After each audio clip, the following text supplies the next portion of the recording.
Bonjour à tous, soyez les bienvenus dans Grand Public. Voici pour commencer cette émission la personnalité de la semaine, François Cluzet, devenu un phénomène avec Intouchable.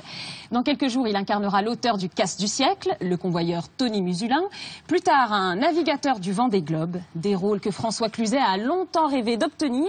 Lui qui se voyait proposer les films dont ne voulait pas Vincent Lindon ou Daniel Auteuil, est aujourd'hui incontournable dans le cinéma français.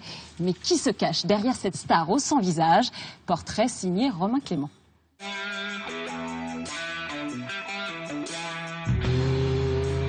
Depuis le triomphe d'Intouchable, il est omniprésent. François Cluzet est de nouveau à l'affiche d'un polar inspiré de faits réels. Ma vie a été un peu compliquée, mais bon là, elle est devenue très simple. Qu'est-ce que je dois pas savoir? Je pense que vous verrez ma photo dans les journaux. 11,6, comme les 11,6 millions d'euros braqués en 2009 par Tony Musulin, ce convoyeur de fonds lyonnais qu'il incarne aujourd'hui. Il joue un bloc, un type, donc on ne connaît pas les émotions avant, pendant et même, moi je dirais, à la fin du film. C'est-à-dire qu'on ne sait pas pourquoi ce type, un jour, en effet, a décidé de s'auto-braquer. À 57 ans, le comédien est aujourd'hui à l'apogée de sa carrière, capable de rafler tous les rôles, l'un des 5 plus prisés du cinéma français. François est un premier rôle depuis très longtemps. Et puis c'est comme s'il y avait une espèce de lente progression qui arrive maintenant, et il arrive maintenant à quelque chose d'assez incroyable, quoi. Il y a quelques semaines, pour grand public, François Cluzet s'est confié. Le succès après des années de traversée du désert, ses failles, ses fragilités, témoignage d'un écorché vif, portrait d'une résurrection hors du commun. Moi, j'ai finalement réussi en superposant tous mes échecs. J'ai eu des échecs sans cesse, qui vient que finalement j'ai le goût de l'échec. Il le dit maintenant, il a traversé une période d'alcoolisme voilà, qui a duré 2 décennies, dont il s'est sorti. Quelque part, ça doit jouer aussi d'être capable de se concentrer, de savoir ce qu'on veut et d'avoir fait la paix avec soi-même. Hein. Comment vous expliquez qu'il manque du fric? Je sais pas. Vous savez pas grand-chose, hein, monsieur Musulin.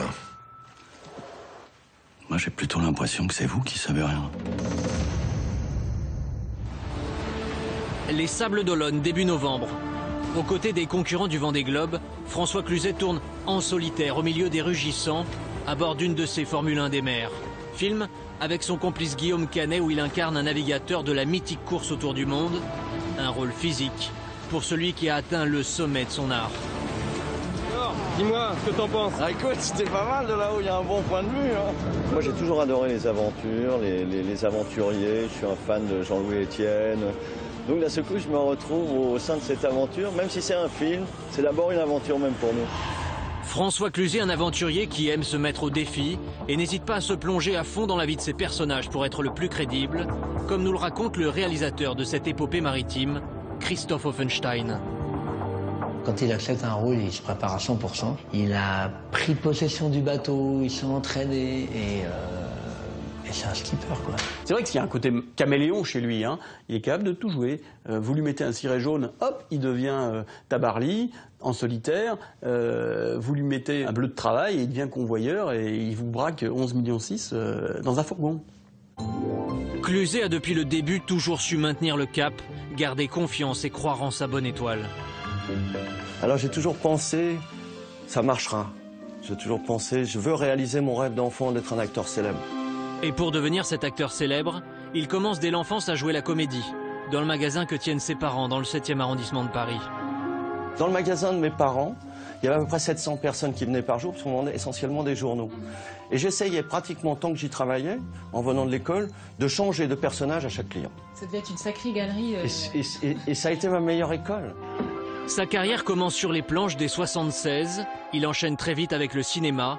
Après des essais, le réalisateur Gérard Mordillat le choisit et lui confie un premier rôle dans Vive la sociale. Une des particularités du rôle était de jouer des scènes et puis soudain de se tourner vers la caméra et de s'adresser directement au spectateur, ce qui est un exercice redoutable pour les acteurs. Or, François avait à la fois la concentration nécessaire et en même temps, je dirais, la distance et l'humour pour faire passer ça avec suffisamment de grâce. Un talent reconnu, mais sa carrière ne décolle pas. Plusieurs films, alors qu'il occupe pourtant les premiers rôles, sont des échecs. Comme Cocktail Molotov ou encore Les Fantômes du Chapelier. Moi, je suis aussi bien perdant que gagnant. J'ai eu des moments où j'étais un vrai loser, des moments où je suis winner.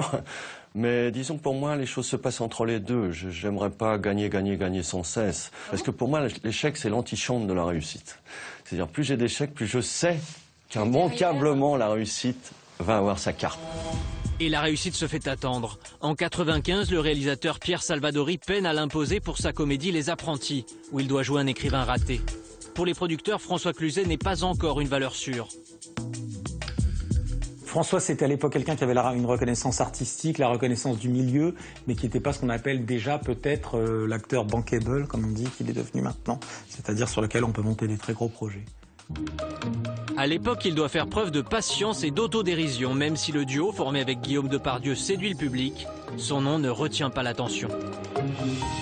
François, il y avait beaucoup d'humour avec ça à l'époque. Je me rappelle d'une anecdote assez... Donc il me disait, on vient me voir quand Auteuil est pas libre. Et il me disait, on me prend souvent pour Jean-Hugues Anglade ou pour un autre.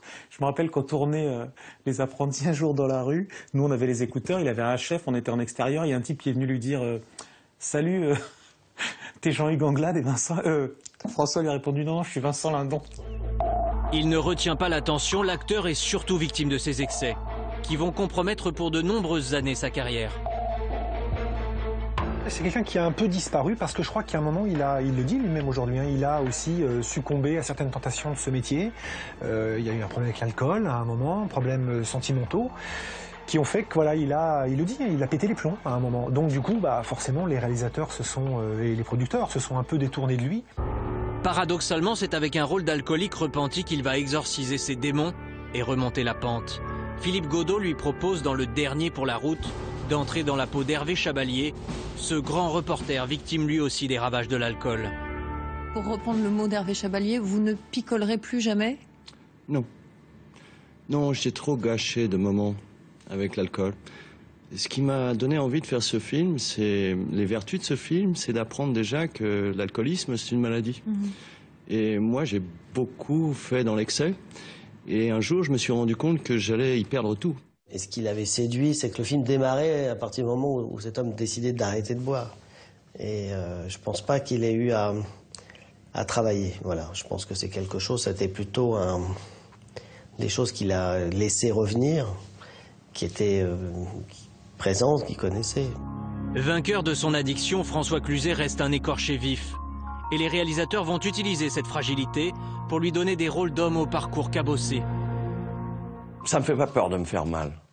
J'y ai été confronté, j'y ai été habitué. Je n'ai pas été élevé dans la soie.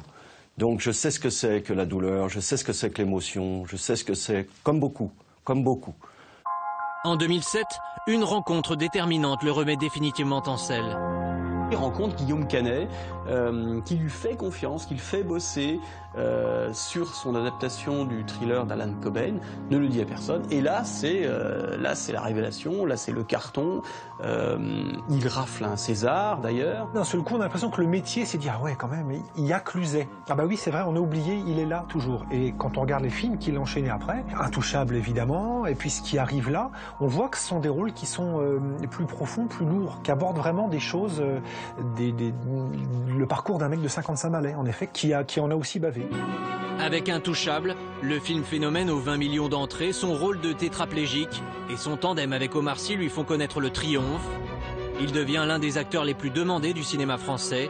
Il va enchaîner les rôles, Do Not Disturb en 2012, 11.6 puis en solitaire cette année, sans jamais céder à la facilité. C'est un peu la réponse à Intouchable, c'est-à-dire face à un triomphe, on redevient acteur et notre métier, ce n'est pas de refaire les choses qu'on vient de faire. Je suis content qu'il atteigne des rôles où il peut montrer tout ce qu'il sait faire. Alors, je crois qu'il lui manque encore peut-être le grand rôle dramatique, vraiment, qui marquera une fois pour toutes son interprétation. À 57 ans, François Cluzet connaît enfin la gloire, cette consécration dont il rêvait depuis l'enfance. J'ai jamais été aussi heureux que c'est bon le bonheur. Maintenant, je suis comblé avec une petite diphtongue, c'est que je me suis élevé toujours avec cette phrase d'Antoine Bourdelle, le sculpteur contemporain de Rodin, qui disait que c'est bien d'être, l'important c'est de devenir. J'aimerais avoir à cœur de devenir jusqu'au dernier jour. Voici maintenant la polémique autour d'un film qui risque de beaucoup faire parler de lui dans les jours qui viennent. Inspiré d'une nouvelle de la prix Nobel de littérature Doris Lessing, Perfect Mothers raconte l'histoire de deux mères de famille, très sexy, Naomi Watts et Robin Wright, qui tombent chacune amoureuse du fils de l'autre. Des liaisons dangereuses qui ont choqué lors de la présentation du film aux États-Unis. Réalisé par Anne Fontaine, Perfect Mothers sort le 3 avril en France. Le film qui dérange, c'est un reportage de Damien Piscarel.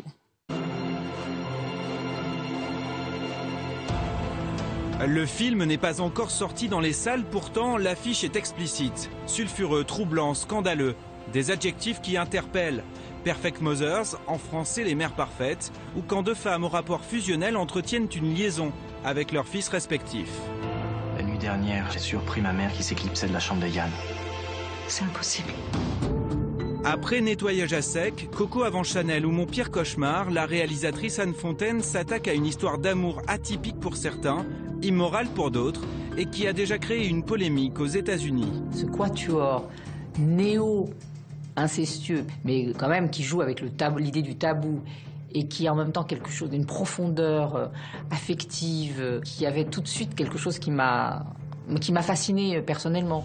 Un sujet sensible, une histoire vraie et un casting de premier plan dans le rôle des mères qui vont à l'encontre de la morale, Robin Wright et Naomi Watts. Nous avons rencontré l'actrice, elle-même a du mal à définir son sentiment sur cette histoire. C'est choquant, repoussant, tordu, ça met les gens mal à l'aise, c'est mal, mais il faut aller au-delà de ces sentiments.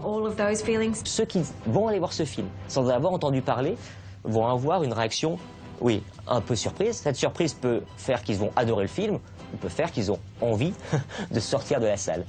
Alors peut-on apprécier un film qui joue avec la morale? Pourquoi peut-il déranger? Mois de janvier dernier, au Festival américain du film indépendant de Sundance, c'est ici dans l'Utah, un état de l'Amérique profonde aux valeurs traditionnalistes, que le film Perfect Mothers est projeté pour la première fois. Un test pour la réalisatrice française Anne Fontaine et son actrice vedette Naomi Watts. Mais la réaction du public est pour le moins déconcertante. Thierry Chaise était dans la salle ce jour-là. Il y a eu assez tôt des rires gênés. Que d'un seul coup les spectateurs sont en train de voir une histoire qui leur paraît incorrecte et qui est filmée de manière naturelle. Et d'un coup, on se dit mais ça doit être une comédie, ils sont déstabilisés. Et oui, j'avais l'impression de voir des enfants de 8 ans qui découvraient un jour un film érotique à la télévision, qui disaient mais qu'est-ce que c'est, je dois pas le voir, qui pouvaient même se cacher les yeux. On peut parler de fracture entre une partie de la salle et ce film. Ça, c'est une évidence. Des Américains troublés, voire choqués, et une polémique. Le Sutherland Institute, un mouvement conservateur, dénonce la subvention de $300 000 versée par l'État au festival de Sundance. La raison, certains films présentés cette année, dont Perfect Mothers, auraient un caractère obscène. Les valeurs de l'Utah devraient obliger les autorités à appeler ce genre de film des obscénités ou de la pornographie, explique un porte-parole. L'actrice Naomi Watts, qui a tourné avec les plus grands comme David Lynch, David Cronenberg ou Clint Eastwood, reconnaît avoir été secouée au moment de découvrir le scénario. Lorsque j'ai lu le script, j'ai par instant été choquée, mais je suis passée au-dessus de ça. J'ai compris ces gens. Vous savez, l'amour, c'est comme cela, ça ne rentre pas toujours dans le cadre. L'amour peut prendre plein de formes différentes. Loin des conventions, mais qui valent la peine d'être explorées. Tu as tout ce qu'il te faut? Non. Un coin de paradis perdu sur la côte australienne, c'est ici que vivent Rose et Lyle avec leurs 2 enfants Yann et Tom. Inexorablement, chacune va se rapprocher du fils de l'autre. 2 relations interdites mais passionnelles. Le fil conducteur d'un film de près de 2 heures dans lequel les actrices Robin Wright et Naomi Watts réussissent un pari, faire croire à une histoire qui paraît inconcevable. Je crois même que j'ai jamais été heureuse comme ça. Perfect Mothers, plus qu'un simple film sur le phénomène des femmes cougars, le décryptage d'un quatuor amoureux complexe que rien ne semble pouvoir perturber. cougar, ça n'a aucun trouble. Bon, ben voilà, c'est une fille d'un certain âge avec un garçon jeune. Bon, et alors?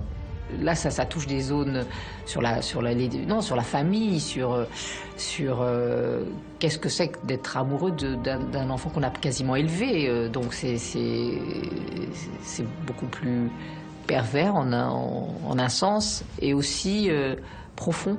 Un scénario choquant mais assumé par sa réalisatrice, une intrigue amoureuse surréaliste difficile à imaginer. Pourtant, cette romance à 4 est inspirée d'une histoire vraie racontée dans une nouvelle, Les Grands-Mères, un livre écrit par Doris Lessing, prix Nobel de littérature en 2007 et auteur notamment du roman à succès Le Carnet d'or. Doris Lessing s'est inspirée pour Les Grands-Mères, qui est devenue Perfect Mothers, donc d'une histoire dont elle a entendu parler. Et elle s'est dit c'est une formidable base pour raconter une fiction. Il y a eu différentes périodes dans la carrière de Doris Lessing, mais il y a toujours eu cet état d'esprit un petit peu rebelle, cet état en colère, cet état un petit peu provocateur contre la société, qui s'est montré de différentes manières. Mais à ce titre, Les Grands-Mères est tout à fait emblématique. Ce caractère transgressif, c'est ce qui a séduit Dominique Besnéard. Nous avons rencontré le producteur de Perfect Mothers. À peine avait-il lu le livre qu'il imaginait déjà le film. J'adore le côté sulfureux. Hein. Sulfureux, mais en même temps, avec une, c'est pas de la provocation pour être de la provocation. J'ai cherché un metteur en scène et j'adore Anne Fontaine depuis Nettoyage à sec parce que j'ai connu même comédienne Anne.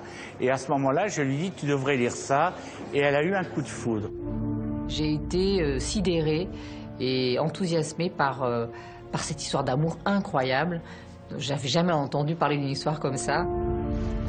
Peu de scènes de sexe viennent agrémenter le film. Alors comment créer une ambiance susceptible de mettre mal à l'aise le public?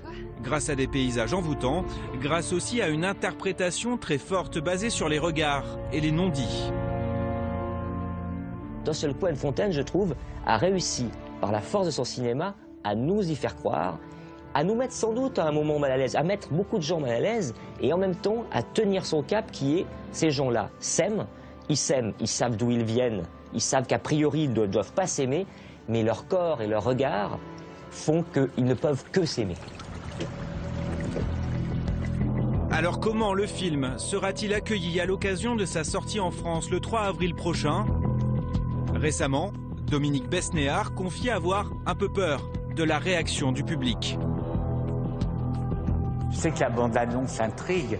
Maintenant, on va voir comment vont réagir les gens. Alors, vous allez me dire comme ça, c'est très transgressif, c'est absolument contre la morale judéo-chrétienne, mais en même temps, cette histoire, la force du film, c'est presque une histoire naturelle. Et c'est ça qui dérange. J'ai essayé que le spectateur ne soit pas dans une attitude moralisatrice, donc qu'il soit envoûté par le charisme des personnages, de ces deux femmes incroyables, de l'Australie, qui ne puisse pas résister. Tu étais où? Chez Lille. J'étais en train de lui faire ce que Yann t'a fait à toi.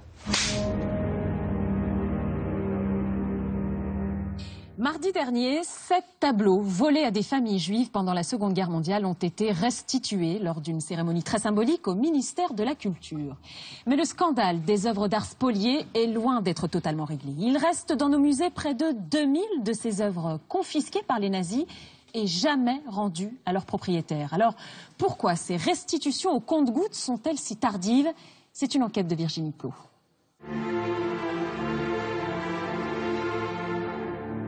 Dans cette sacoche, l'histoire d'une quête. Celle de Jean-Jacques Bauer. Depuis près de 60 ans, il cherche inlassablement les derniers souvenirs qui lui restent de son grand-père, une collection de tableaux. Il aimait la peinture, il aimait les artistes, et il s'est mis à collectionner les tableaux. Sa maison était horrible, et il n'y avait pas un centimètre, c'était un collectionneur, il n'y avait pas un centimètre d'espace libre. 91 peintures, certaines d'une très grande valeur. Un Degas, un Sisley, une dizaine de Pissarro. En 1944, cet industriel juif est arrêté et déporté à Drancy. Lorsqu'il revient à la fin de la guerre, tous les tableaux ont disparu, vendus aux enchères. Il rassemble les preuves dont il dispose, description, inventaire, photographie, et se met immédiatement à la recherche de ses toiles. L'une des premières choses qu'il a faites quand il est revenu de Drancy? Réclamer ses tableaux. Ah, c'était sacré. Et il les a pas vus tous revenir. il a disparu avant. Sur les 91 toiles, une cinquantaine manquent encore. Les tableaux de la famille Bauer ne sont pas les seuls à avoir disparu. Entre 1940 et 1944, plus de 100 000 œuvres d'art auraient été spoliées. À la Libération, moins de la moitié est rendue. Les autres sont tombés dans les oubliettes de l'histoire. Les personnes qui avaient été victimes avaient un rapport tellement douloureux à ce souvenir qu'elles l'avaient gardé en elles. Et au bout d'un certain moment, ces personnes-là ont fait réapparaître le sujet. Et on s'est aperçu que c'était une énorme affaire mondiale et qui touchait non seulement des particuliers, mais aussi des musées. Car une partie de ces tableaux est exposée dans les plus grands musées français. Des Courbet, des Monet, des Degas, qui officiellement attendent de retrouver leurs propriétaires. Mais aujourd'hui, certaines voix dénoncent la mauvaise volonté de la France. On s'aperçoit quand on fait des recherches sérieuses que des traces existent et qu'on peut, dans beaucoup de cas, dans de nombreux cas, on peut retrouver des traces. Je ne trouve pas beaucoup d'excuses à la France sur ce point-là. Derrière ces tableaux dont on ne retrouve pas les héritiers, eh bien c'est aussi des déportés, c'est aussi des victimes. Et ça, il ne faut jamais l'oublier. 70 ans après, enquête sur la douloureuse restitution des œuvres d'art spoliées pendant la Seconde Guerre mondiale. Mardi dernier, cérémonie exceptionnelle au ministère de la Culture et de la Communication à Paris. Aurélie Filippetti, au nom de l'État français, s'apprête à restituer 7 œuvres spoliées à des familles juives durant la Seconde Guerre mondiale. Même si évidemment nous ne pouvons pas effacer l'histoire, nous sommes ici pour rendre justice à ceux qui ont tant souffert pendant la guerre. Ces restitutions prouvent que les réparations sont encore possibles, malgré le long silence des archives jusqu'à ce jour. Un moment poignant, en particulier pour Thomas Seldorf, 84 ans. Petit-fils d'un riche industriel viennois, Richard Neumann, dépossédé de l'ensemble de ses biens par les nazis en 1941. Mesdames, Messieurs, je suis très très heureux d'être ici, de voir finalement cette occasion arriver qui a duré longtemps. Une cérémonie qui semble démontrer que l'État français veut aujourd'hui solder l'épineux dossier des œuvres d'art spoliées pendant la guerre.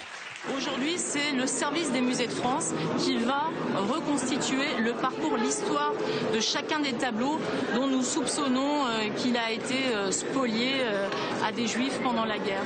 Un volontarisme politique nouveau qui tranche avec l'attentisme dont ont fait preuve les autorités françaises pendant des années. Le musée du Louvre, plus de 35 000 œuvres d'art, l'une des plus belles collections du monde. Il y a encore quelques semaines, c'est ici que plusieurs tableaux de la collection Neumann étaient exposés. Marie-Christine Labourdette est la directrice des musées de France.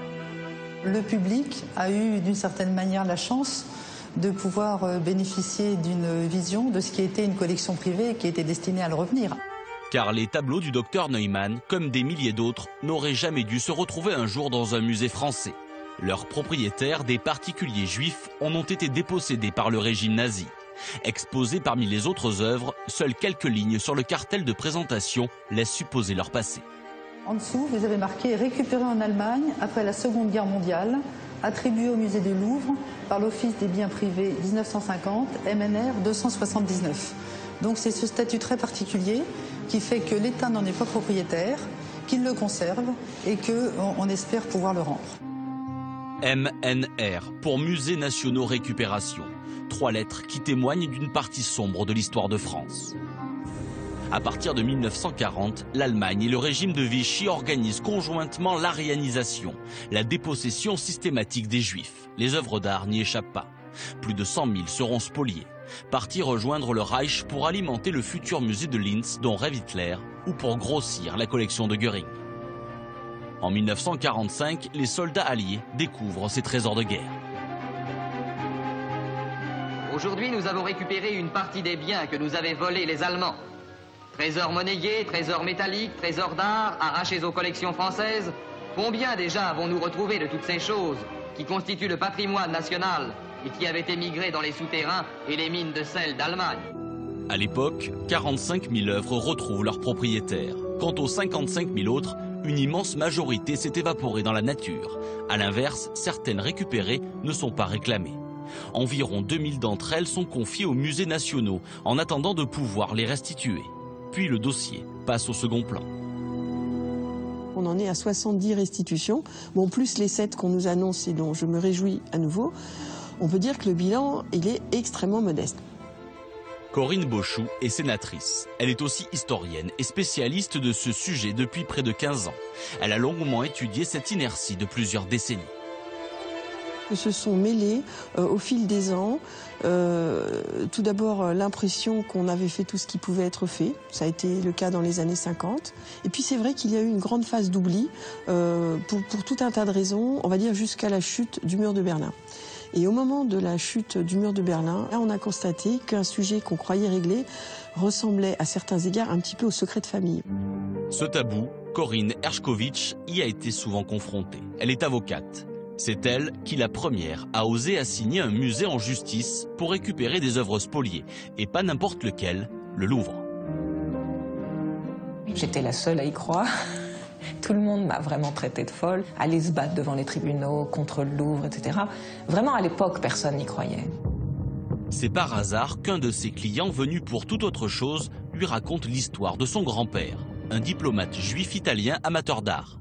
Lorsqu'il meurt en 1941, sa collection est réquisitionnée et dispersée aux enchères. Certains tableaux atterrissent au Louvre. Le musée s'oppose à l'époque à toute restitution. L'avocate décide d'aller devant les tribunaux. C'était en 1998. Cette bataille judiciaire, c'est un peu pour dire voilà ce qu'on a été. Vous nous avez tout pris, mais voilà ce qu'on a été. N'oubliez pas qu'à un moment, on a pu atteindre un certain niveau social. 15 ans après son premier combat, Maître Hershkovitch dénonce toujours la réticence de certains musées. On demande aux conservateurs de gérer le problème des restitutions. Or, un conservateur, sa priorité absolue, c'est de conserver les œuvres dans son musée. Donc il a beaucoup de mal à accepter que l'œuvre puisse sortir du musée, ce qui me paraît tout à fait logique. Car parmi les fameux tableaux MNR se cachent de véritables trésors, des Courbet, des Monet, des Klimt. Des tableaux estimés pour certains à plusieurs dizaines de millions de dollars. Arriver à se dessaisir d'un tableau qui est un tableau, surtout un tableau star d'une collection, c'est difficile. Je pense au musée de Strasbourg et au Klimt, le seul Klimt français, eh bien on le rend à des privés. Je pense que pour les conservateurs, ça leur a un peu arraché les entrailles. Ce début d'année 2013 semble marquer un tournant dans ce dossier. La sénatrice Corinne Beauchou vient de rendre un rapport particulièrement sévère. Est-ce qu'on peut être attractif au point de vue culturel? Est-ce qu'on peut être bon? Est-ce qu'on peut vendre nos musées et la qualité de nos musées si on accepte ce risque d'avoir des tableaux spoliés et de ne pas être au clair vis-à-vis de notre passé? De son côté, la direction des musées de France et le ministère de la Culture affichent une volonté nouvelle et annoncent une méthode plus active pour retrouver les héritiers. Nous partions des demandes et nous traitions les œuvres. Là maintenant, nous allons partir des œuvres et sur un échantillon d'œuvres clairement identifiées comme ayant été spoliées, nous allons essayer de reconstituer leur histoire pour essayer de retrouver la famille de leurs propriétaires. En attendant, Jean-Jacques Bauer, lui, poursuit sa longue quête. Accompagné de son épouse, il a rendez-vous avec son avocat. Aujourd'hui, c'est un tableau en particulier qui attire leur attention. La couture de Pissarro, qui vient de refaire surface lors d'une vente aux États-Unis. Donc c'est ce tableau-là que vous pistez actuellement? Il est réapparu, il y a un avocat Orloff. Un avocat, mais nous avons eu que des correspondances confidentielles entre avocats qui n'ont pour l'instant pas abouti, mais on sait qu'il y a un tableau. Pas vendu. Ils savent que si le tableau sort, nous sommes là. À plus de 80 ans, Jean-Jacques Bauer n'est visiblement pas prêt d'abandonner ce combat. Vous avez bon espoir de le retrouver, ce tableau? Il faut toujours être optimiste.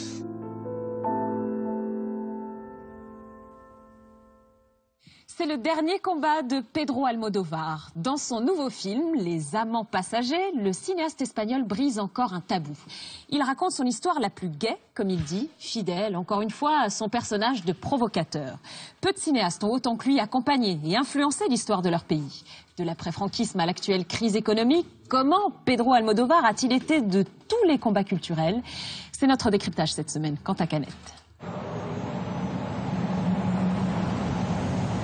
Sobrecargo del vuelo 2549 de la compañía Península con destino a México DF. Por favor, presten atención. A continuación vamos a realizar una demostración sobre aspectos de seguridad de este vuelo. Un vol à 10 000 mètres au-dessus de la réalité avec 3 stewards déjantés. C'est le voyage ubuesque que Pedro Almodóvar propose aux spectateurs avec les amants passagers. Yo tengo que rezar. ¿Para lo que te ha servido? A mí de mucho, y a ti también te ha servido. ¿Ah, sí? ¿Qué pedías? Pues mira, que dejaras las drogas, el alcohol y los cuartos oscuros, eso pedía. Une comédie loufoque avec sa galerie de personnages baroques, embarqués dans un avion victime d'une avarie et à la recherche d'une piste d'atterrissage.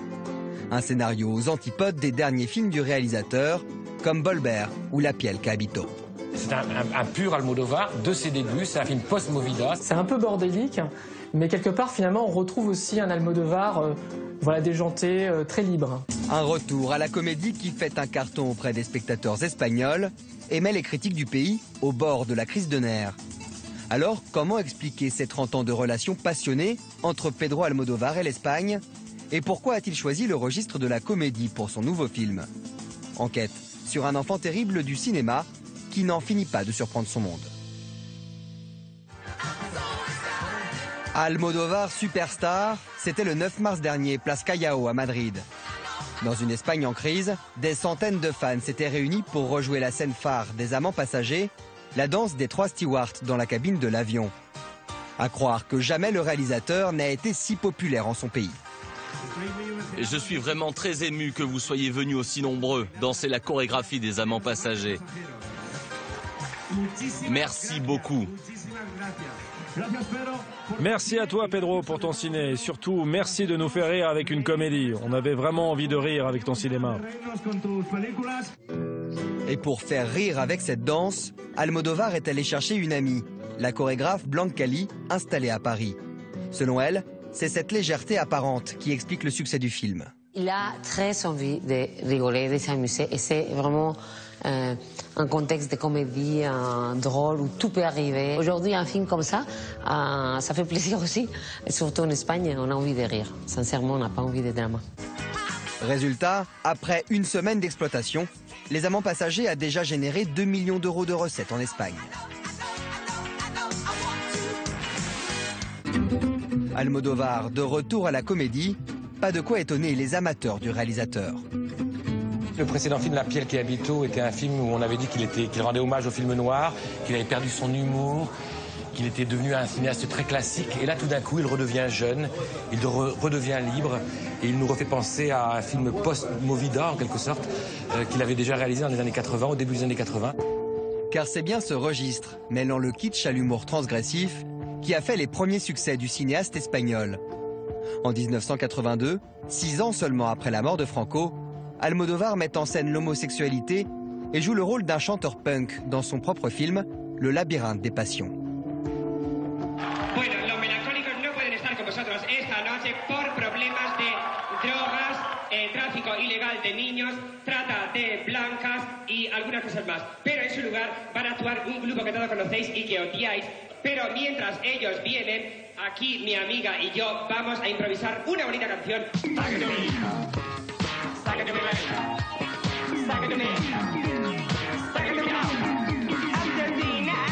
Almodóvar incarne alors cette nouvelle Espagne et ce vent de liberté qu'on appelle Movida. Ces premiers films sont politiquement très incorrects.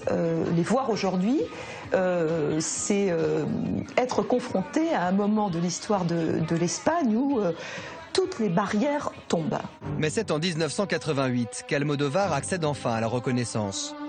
Avec Femme au bord de la crise de nerfs, le Madrilène dévoile une autre dimension de son œuvre, plus grave et plus profonde. Les années de la Movida sont terminées et le cinéaste veut que ça se sache. Certes, d'un côté, j'ai un caractère très festif, gai, sympa. Mais de l'autre côté, j'ai une face plus triste, sombre, négative. Ce registre, le réalisateur ne va plus le quitter. Talons aiguilles, Tout sur ma mère, Bolbert, avec à chaque fois des stars qui naissent, Carmen Maura, Victoria Abril, Penélope Cruz ou encore Antonio Banderas, héros de La piel que habitó en 2011. J'ai trouvé Almodóvar encore plus sérieux, plus grave dans le contenu du film. Mais son âme, son énergie, son inspiration sont toujours là. La piel che abito, l'histoire d'un chirurgien fou rêvant de faire renaître son épouse décédée. Sans doute le film le plus sombre d'Almodóvar. C'est quelqu'un qui est devenu le classique européen. Et je pense que là, tout d'un coup, avec son dernier film qui était quand même très formaté, en quelque sorte, il a juste envie de revenir à ses premiers amours et à ses premiers délires. Un changement d'état d'esprit que confirme Lola Dueñas. Nouvelle égérie du réalisateur, elle a tourné avec lui dans Étreinte brisée et Volver. Cette fois, Pedro Almodóvar l'a choisi pour incarner Bruna, une voyante extra-lucide qui cherche à perdre sa virginité. Je pense que ce tournage a été super spécial. Pedro, c'est vrai qu'il a été très content, très ouvert, très drôle, On a rigolé beaucoup avec lui. Et c'est vrai que j'ai trouvé à Pedro peut-être plus heureux. Mais ce nouvel Almodóvar, plus blagueur et léger, n'est pas vraiment du goût de la critique en Espagne. Carlos Boyero, la plume du quotidien El País en matière de 7e art, a même assassiné les amants passagers, avec des propos à la limite de l'injure. La seule chose qui l'intéresse, c'est de parler de bite jusqu'à l'épuisement et d'ériger la bisexualité en règle absolue, tant chez les hommes que chez les femmes. Preuve que même après 30 ans de cinéma, Almodóvar choque encore. Les amants passagers ne seraient donc qu'une vulgaire comédie. Difficile à croire pour l'universitaire Nancy Berthier, spécialiste de l'œuvre d'Almodóvar. Pour elle, cette galerie de portraits d'Espagnols coincés dans un avion cacherait une Espagne angoissée à l'idée du crash économique. Il semble qu'il y ait une dimension métaphorique dans ce film à travers ces personnages qui sont enfermés dans un avion en attendant que cela passe. Donc métaphore, l'avion s'appelle, la compagnie s'appelle Péninsule, d'une Espagne qui attend que cela passe. Même si on plane à 10 000 dans ce film, ça fait évidemment référence à la réalité espagnole. Par exemple, les passagers de la classe éco ont été endormis dans mon film. C'est évidemment pour qu'ils ne se révoltent pas, qu'ils ne rajoutent pas à la crise. C'est un abus de pouvoir. Un film finalement beaucoup plus subversif qu'il n'y paraît, le génie d'Almodóvar a de nouveau frappé. Je pense en fait qu'Almodóvar, avec ce film-là, essaie de trouver un remède à la crise. C'est-à-dire, je vais évoquer la crise, mais en même temps, je vais vous distraire. On va, comme toujours en Espagne, on peut passer du rire aux larmes très facilement. Il parle de plein de choses qui sont quand même très profondes, mine de rien, et qui sont une critique d'une société et d'un moment de cette société. Donc je trouve que c'est très intelligent. Pourquoi on doit toujours parler des choses sérieuses de manière sérieuse? On peut aussi dire des choses très sérieuses en rigolant.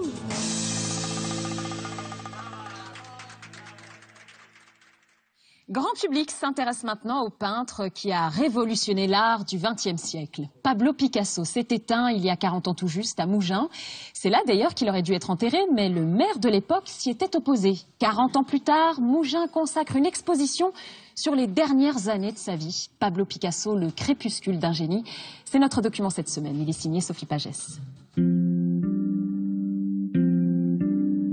J'étais impressionné, en tout cas très touché de cette espèce de sympathie, amour, ou je ne sais pas, ou amitié que tant de gens me portent. Nous sommes en 1966, Pablo Picasso a 85 ans. Il est le peintre le plus connu du XXe siècle et continue malgré tout de s'étonner de l'attention qu'on lui porte. Pablo Picasso, un artiste immortel. Il avait une obsession, celle de la mort, il ne fallait pas en parler, donc il fallait absolument que tous les attributs de la vie soient présents dans son œuvre. Il y a 40 ans s'éteignait le peintre espagnol à Mougins, dans l'arrière-pays cannois. Une exposition rend hommage à celui qui choisit de passer dans ce village les 12 dernières années de sa vie. C'est tout simplement logique de lui rendre hommage dans le lieu où il nous a quittés. Le photographe André Villers a bien connu ce Picasso des dernières années, un homme qui ne faisait pas son âge. J'ai rencontré Picasso, il avait 72 ans, j'en avais 17. Pour moi, Picasso, comme les autres personnes qui avaient passé l'âge de 40 ans, c'est des gens qui n'entendaient plus, qui ne voyaient plus.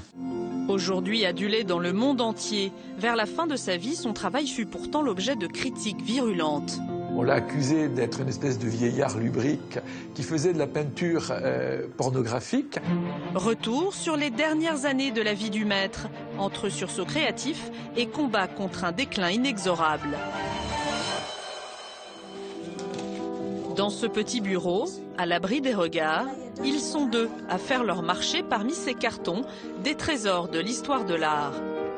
Voilà, et à côté de l'homme barbu, on va mettre celle-ci là. Ça va être joli parce que dès qu'on rentre dans l'espace culturel, on va voir l'homme barbu et la tête de femme de profil. En attendant le début de la rétrospective qu'il consacre à Picasso, Marc Meroni et Lisa Paoli jouent les déménageurs. Ces deux Britanniques sont à la tête du musée d'art classique à Mougins, dans les Alpes-Maritimes. Le 28 mars ouvrira l'exposition rassemblant des gravures et une vingtaine de clichés du photographe Lucien Clergue. Des œuvres qui mettent en lumière l'intimité des dernières années de la vie du peintre dans ce village provençal. Donc ici, c'est quelques-uns des photos qui vont être exposées lors de l'exposition Picasso à Mougins. C'est des photos de Lucien Clergue, qui était une amie de 30 ans de Picasso. Ici, un très très joli portrait, 4 ans à peu près avant sa mort. Picasso à Mougins, comme un retour 50 ans en arrière. C'est en 1961 que le peintre s'y installe, avec sa femme Jacqueline, qu'il vient alors d'épouser. Il a acheté une maison en cadeau de mariage à sa femme Jacqueline. En fait, donc c'est une belle histoire d'amour déjà entre eux. Et donc, oui, il a installé son atelier et oui, il a été très très productif pendant ces années-là. Cette maison, atelier, Notre-Dame de Vie, la voici. Masquée au regard par une épaisse végétation, elle appartient depuis 5 ans à un particulier. La dernière épouse de Picasso souhaitait y enterrer le maître. Gisèle Lotte, chargée de communication à la mairie de Mougins, nous explique pourquoi cette dernière demeure lui fut refusée. Il y avait une loi à l'époque qui interdisait donc de enterrer les personnes à proximité d'autres villas. Et apparemment, donc, il y avait d'autres villas et donc la ville a suivi la loi évidemment et donc Picasso n'a pas pu être enterré à Mougins. Finalement, le fait qu'il est enterré ailleurs a permis au village de garder sa tranquillité. C'est donc dans une autre de ses propriétés, au château de Vauvenargues, près d'Aix-en-Provence, qu'en avril 1973, Picasso est enterré. À la fin de sa vie, le peintre s'était peu à peu retiré du monde, comme nous l'explique son petit-fils. Il a été agacé par l'attention des médias. Il faut dire qu'il était partout suivi, il était reconnu où que ce soit dans le monde. Et la vie s'est organisée différemment. Il a souhaité se consacrer à son art et il a décidé d'avoir moins de visites. Et il a demandé à Jacqueline, en quelque sorte, d'être le gardien de cet atelier et elle a fait en sorte qu'il ne soit pas dérangé. Le souvenir de mon grand-père, c'est assez étonnant, c'est celui d'un homme grand. Alors c'est étonnant parce que c'est un homme petit, mais je pense que tout chez lui représentait la démesure pour moi. Mais c'était également un homme qui avait besoin de temps pour cet art dont il était doué, et il lui fallait aussi s'isoler. C'est là où peut-être il a été aussi un peu absent au point de vue affectif, c'est qu'il lui fallait aussi beaucoup de temps dans son atelier. S'il n'aimait pas être dérangé et appréciait de travailler seul, Picasso aura pourtant, en de rares occasions, dérogé à la règle qu'il s'était fixée, notamment avec André Villers. À cette époque-là, il était accessible, vous voyez, il pouvait encore se promener avec ses charentaises. Au milieu des années 50, André Villers est ainsi un tout jeune photographe, lorsque le peintre s'intéresse à son travail et lui propose même une collaboration. Je ne savais rien de Picasso, sinon qu'il faisait des choses déplacées. On a ici des fesses là-bas. J'avais été mal renseigné sur lui. J'ai appris Picasso.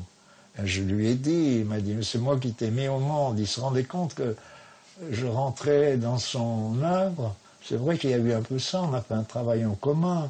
On appelle ça un travail à 4 mains, c'est le seul qui existe, où il a fait des choses, découpé, j'ai ajouté des choses, j'ai modifié ses intérieurs de dessin, et il était très content, il acceptait et il approuvait qu'on fasse une chose à deux. Une longévité créatrice exceptionnelle pour cet artiste dont la production ne connaît pas de répit et qui exposera encore à près de 90 ans.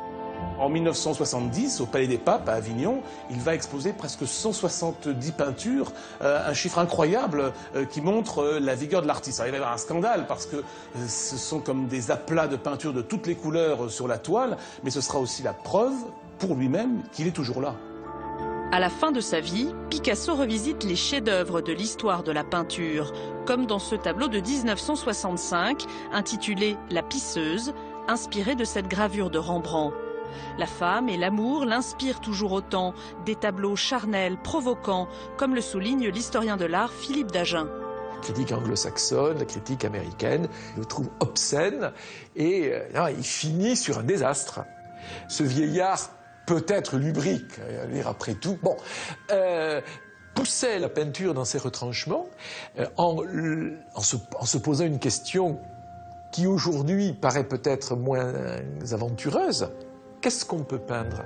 Jusqu'où un peintre peut-il aller pour représenter l'amour? Il faudra attendre très longtemps pour que le Musée national d'art moderne, le Centre Pompidou, prenne le risque, entre guillemets, d'exposer les tableaux de la période finale de Picasso, alors qu'il est Picasso.